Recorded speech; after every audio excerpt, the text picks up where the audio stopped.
بعد 3 شهور من إسلام خالد بن الوليد رضي الله عنه، بدأ المجتمع الإسلامي يمر بتغييرات كبيرة وجديدة من نوعها في نفس الوقت.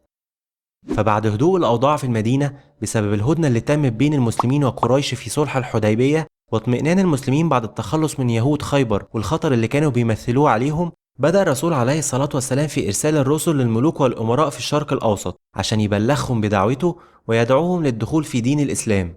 وكان على رأس الملوك دول هرقل ملك الروم الشرقيين أو البيزنطيين، وقسرى ملك الفرس، واللي كانوا ملوك لأقوى الإمبراطوريات في الوقت ده. وبما إن منطقة بلاد الشام كانت بتعتبر امتداد طبيعي لجزيرة العرب، فكان من الطبيعي إن الرسول يبعت لملكها نفس الرسالة اللي بعتها لملوك الروم والفرس. في الوقت ده كان بيحكم المنطقة أحد ملوك الغساسنة، وكان اسمه الحارث بن أبي شامر. وكان بالرغم من تبعيته للدولة البيزنطية إلا إنه كان بيحظى بقدر كبير من الاستقلالية، وكان عنده جيش ضخم من العرب الغساسنة لحماية مملكته. وكان الملك ده بيحكم منطقة بتمتد تقريبا من منطقة الجولان وبصرة وحتى حدود شبه الجزيرة العربية جنوبا. عرب الغساسنة كانوا محاربين أقوياء وعندهم خبرة كبيرة بفنون القتال، وارتباطهم بالدولة البيزنطية أكسبهم خبرة ومعرفة كبيرة بالتنظيمات العسكرية والخطط الحربية المبهرة واللي كانت مشهورة بيها الإمبراطورية البيزنطية. وعشان كده كثيرا ما تم الاستعانة بيهم في حروب الدولة البيزنطية مع إمبراطورية الفرس اللي كانت على الحدود معاهم. بعد فترة انطلق الرسل اللي بعتهم محمد عليه الصلاة والسلام في طريقهم، وكان الرسول اللي هيتجه ناحية ملك الغساسنة اسمه الحارث بن عمير. وفعلا بعد فترة اجتاز حدود الشام ومر في طريقه بقرية مؤتة، وهناك التقى بأحد الأمراء التابعين لملك الغساسنة وكان اسمه شرحبيل بن عمرو. فلما سأله شرحبيل وعرف منه إنه رسول النبي الملك الغساسنة، أمر رجاله بربطه بالحبال وضرب عنقه وقتله. اغتيال الرسل كان واحدة من أشد الجرائم اللي ممكن تحصل وسط العرب، فالرسل كانوا دائما وأبدا بيتمتعوا بحصانة ضد أي اعتداء مهما كانت العلاقة بين الدولة وجارتها. وعشان كده بمجرد وصول الأخبار للمدينة، حزن الرسول صلى الله عليه وسلم لمقتل الحارث، واشتد الغضب وسط رجال المدينة، خصوصا إن ده ما كانش أول اعتداء من عرب الغساسنة على المسلمين. فقبل شهرين من اغتيال الحارث تم الاعتداء على بعثة سلمية دخلت أرض الشام بتدعو العرب هناك للدخول في الإسلام، وتم قتل ما يقرب من 14 رجل منهم في منطقة تقع تحت حكم ملك الغساسنة. فلو ضفنا أخبار الاعتداءات الغادرة لتهديد ملك غسان الحارث بن أبي شامر بغزو المسلمين، هنقدر نفهم الأسباب اللي أدت لغزوة مؤتة. فبكل تأكيد سكوت المسلمين عن كل الأعمال العدوانية دي كان هيدي فرصة للمتعصبين في الدولة البيزنطية بالتجرؤ واقتحام شبه الجزيرة العربية وضمها للإمبراطورية البيزنطية بعدها، خصوصا إن هم كانوا منتشرين بعد انتصاراتهم الأخيرة على مملكة الفرس خصمهم القديم، وكانوا بيتحينوا أي فرصة للتوسع. وعشان كده في شهر جمادى الأول من السنة 8 هجريا أو سنة 629 ميلاديا، جهز الرسول ما يقرب من 3000 رجل من خيرة رجاله وخرج بيهم من المدينة وعسكر على بعد 3 أميال تقريبا. وهناك أخبر الجميع إن واجب عليهم إن هم يعبروا حدود شبه الجزيرة ويدخلوا أراضي الشام وينتقموا من اللي غدروا بأصحابهم. ورغم إن الدولة البيزنطية كانت في عز توهجها في الفترة دي وكانت بتعتبر أقوى إمبراطوريات العالم، إلا إن المسلمين استمعوا لأوامر الرسول وقرروا تنفيذها فورا. فوقفوا كلهم يستمعوا ليه وهو بيصدر مرسوما شفويا بيختار فيه قادة جيوش المسلمين. فاختار الرسول عليه الصلاة والسلام زيد بن حارثة كقائد أول على الجيش الإسلامي، فإن قتل فجعفر بن أبي طالب هيخلفه في القيادة، فإن قتل فعبد الله بن رواحة هيتولى قيادة الجيش.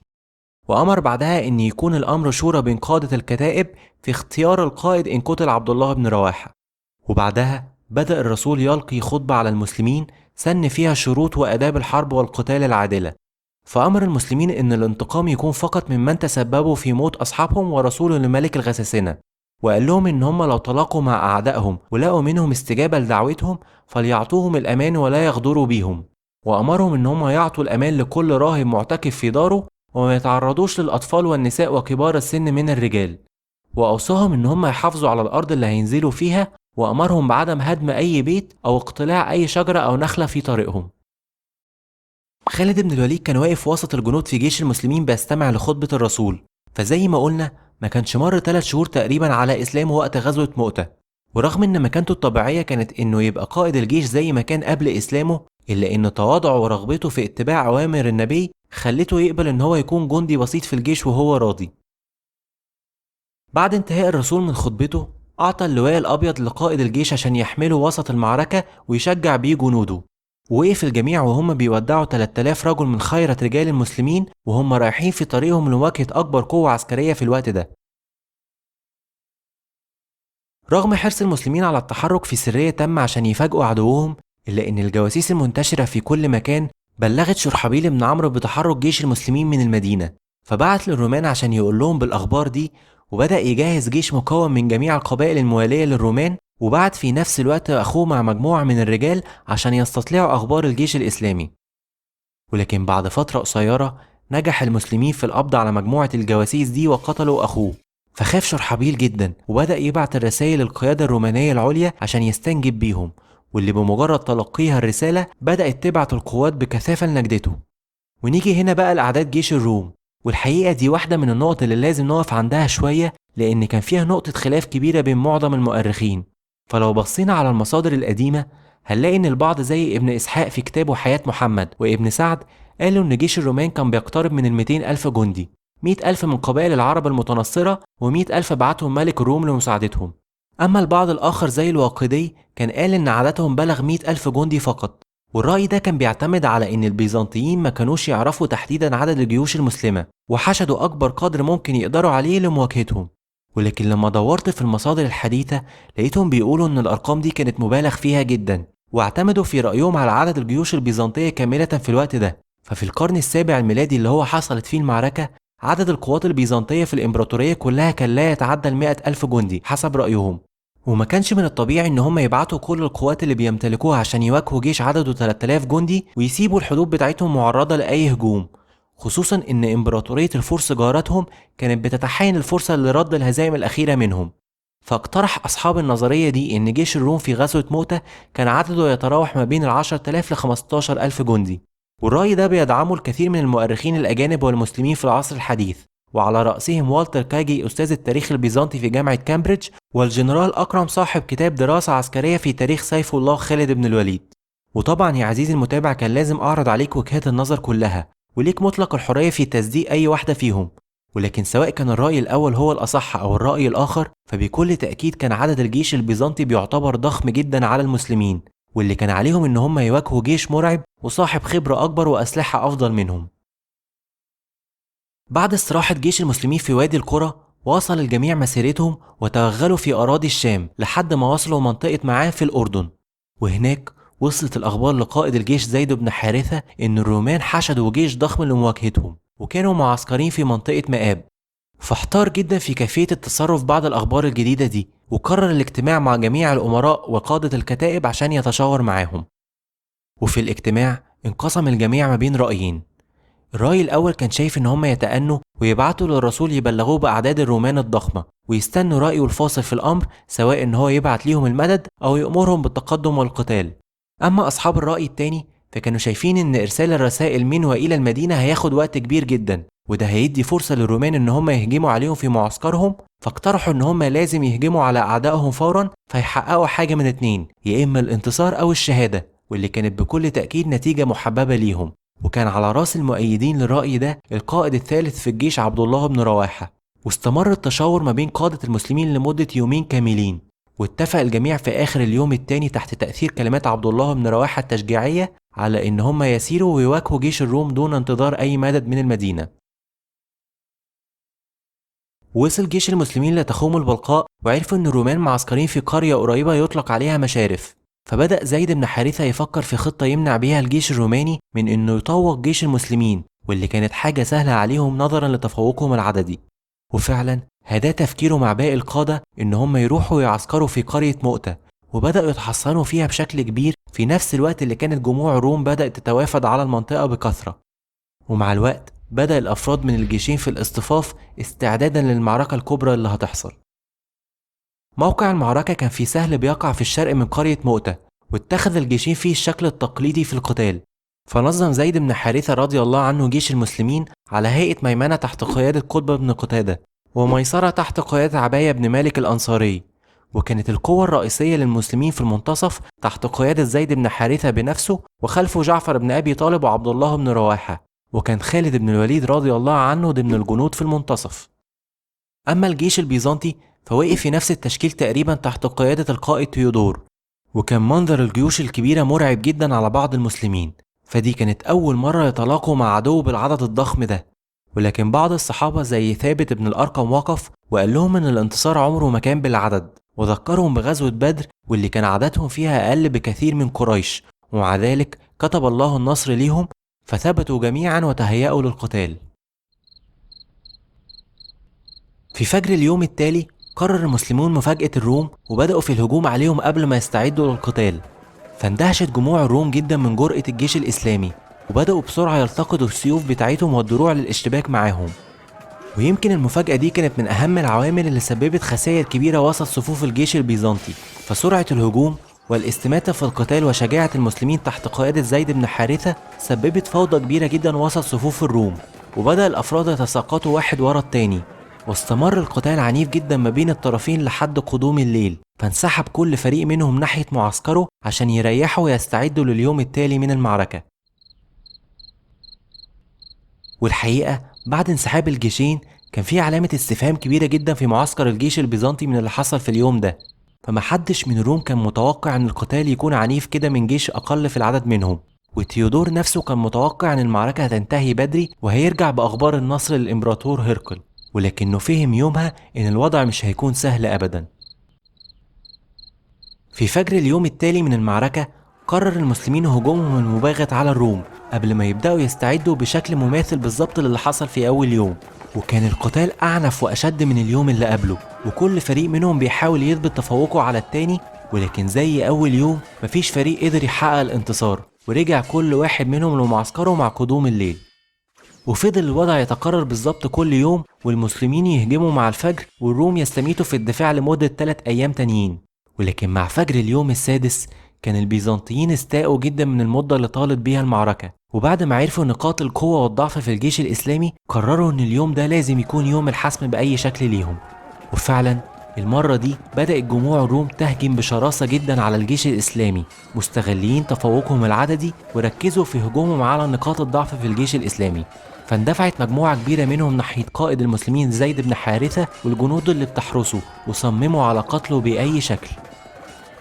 زيد رضي الله عنه لما شاف الروم جايين بكثرة عليه هو وجماعته حمس جنوده وانطلق بفرسه ناحيتهم عشان يقاتلهم بكل شجاعة، ولكن ما هي إلا لحظات واخترقت جسده رماح الروم من كل ناحية، فسقط شهيدا ووقع علم الجيش الأبيض على الأرض. وفي نفس الوقت في المدينة كان الرسول بيبلغ المسلمين بنتيجة المعركة، وقال لهم أخبار استشهاد زيد بن حارثة كأنه شايفها في معجزة كبيرة من معجزاته. وفي خلال اللحظات دي كان جعفر بن أبي طالب بيندفع وسط صفوف المسلمين ومسك الراية اتباعا لأوامر النبي عليه الصلاة والسلام، فانطلق مع الحرس بتوعه عشان يقود الجيش خلفا لزيد، وبدأ يقاتل بشجاعة كبيرة جدا. فرجع تاني جموع الروم تتكالب عليه، واتجمع عدد ضخم جدا حواليه هو وحرسه، لدرجة إن ما بقاش في مكان لفرسه تتحرك فيها، فنزل جعفر من على فرسه وعقرها واستكمل القتال على رجليه. وهنا سدد الروم ضرباتهم المتتالية عليه، فقطعوا ايديه الاتنين وشقوا جسده بسيوفهم من عند كتفه عشان ما يقدرش يمسك الراية وتقع على الأرض فتنهار عزيمة المسلمين. وفعلا بعد سقوط جعفر بدأت عزيمة المسلمين تضعف، فبدأ عبد الله بن رواحة يلقي بعض أبيات الشعر على نفسه عشان يشجعها، وتقدم والتقط الراية عشان يكون ثالث قادة المسلمين، واندفع بعدها ناحية جموع الروم بكل شجاعة والراية في يده. ولكن عددهم الكبير انتصر مرة أخرى، وسقط عبد الله بن رواحة شهيدا في نفس الوقت اللي كان الرسول بيبلغ المسلمين في المدينة باستشهاد القادة الثلاثة. بعد سقوط قادة المسلمين انتشر الهلع في كل مكان، وبدأ البعض يفر من أرض المعركة، وازدادت الفوضى وسط الصفوف، فاندفع ثابت بن أرقم والتقط راية الجيش من على الأرض، وبدأ ينادي في الناس عشان يجتمعوا حوله ويختاروا قائد للجيش. فلما شاف خالد بن الوليد جاي عليه جري عليه ثابت وأعطاله الراية، فرفض خالد بن الوليد في أول الأمر عشان كان شايف ثابت أحق بيها منه لأنه أكبر سنا وأقدم في الإسلام، ولكن ثابت صمم وقال له إنه التقط الراية مخصوص عشان يديها له هو، فوافق خالد وأخذ الراية، وبدأ لأول مرة يقود جيشا للمسلمين. استلم خالد بن الوليد مهمة قيادة الجيش في وضع صعب جدا على المسلمين، فكان هدفه الأساسي هو إنه يجمع الصفوف ويخليها متماسكة من جديد. فبدأ يجري في كل مكان على فرسه وهو بيقاتل الروم، وينادي في المسلمين إن هم يصطفوا ويجتمعوا حوله من جديد. فلما شاف المسلمين خالد وهو على فرسه ماسك الراية وبيقاتل بكل شجاعة ومهارة أعدائه، بدأوا كلهم يستمعوا لأوامره وينادوا على بعض لحد ما اصطف جيش المسلمين من جديد زي الأيام اللي فاتت. وفي اللحظة دي أمر خالد الجميع بالهجوم الشرس على صفوف الروم، وفعلا تقدم الجيش واشتعل القتال في كل جبهة من جبهات أرض المعركة. واندهش الروم جدا من تحول حال المسلمين بعد خسارة قادتهم الثلاثة ومهارة قائدهم الجديد، فبدأت صفوفهم تتراجع مع الوقت.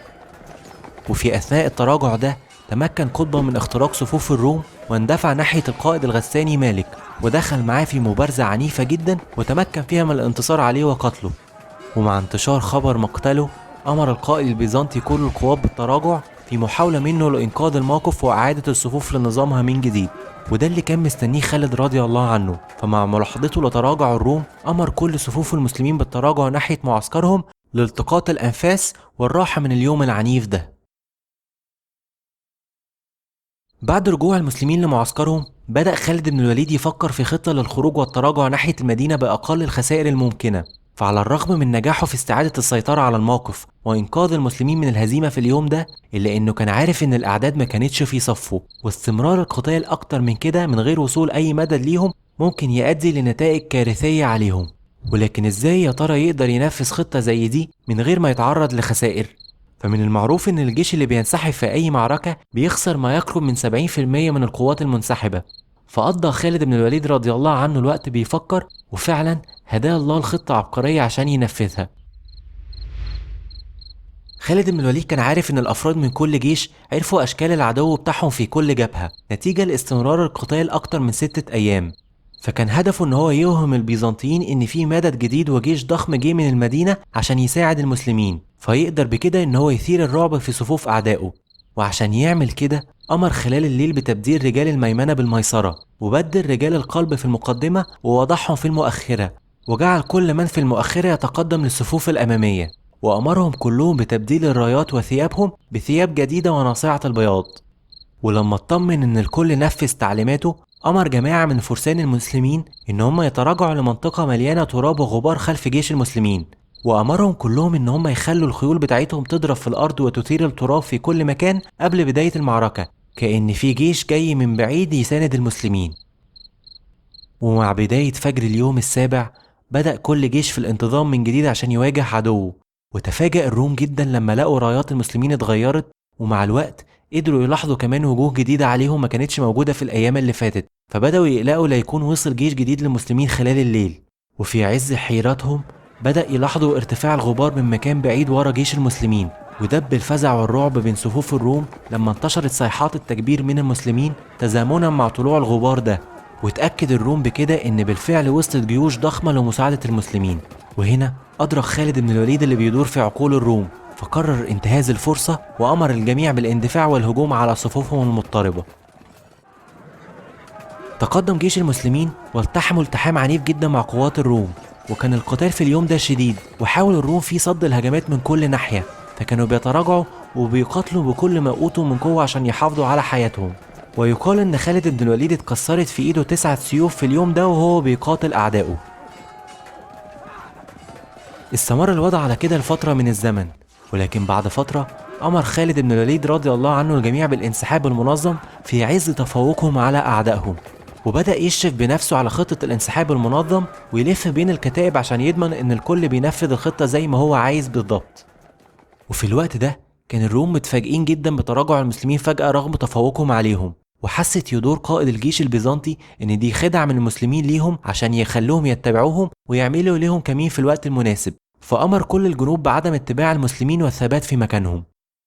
وبكده نجح خالد بن الوليد رضي الله عنه في خطته، وقدر بذكائه إن هو ينسحب بجيش المسلمين من أرض القتال من غير ما يخسر أي فرد من جيشه.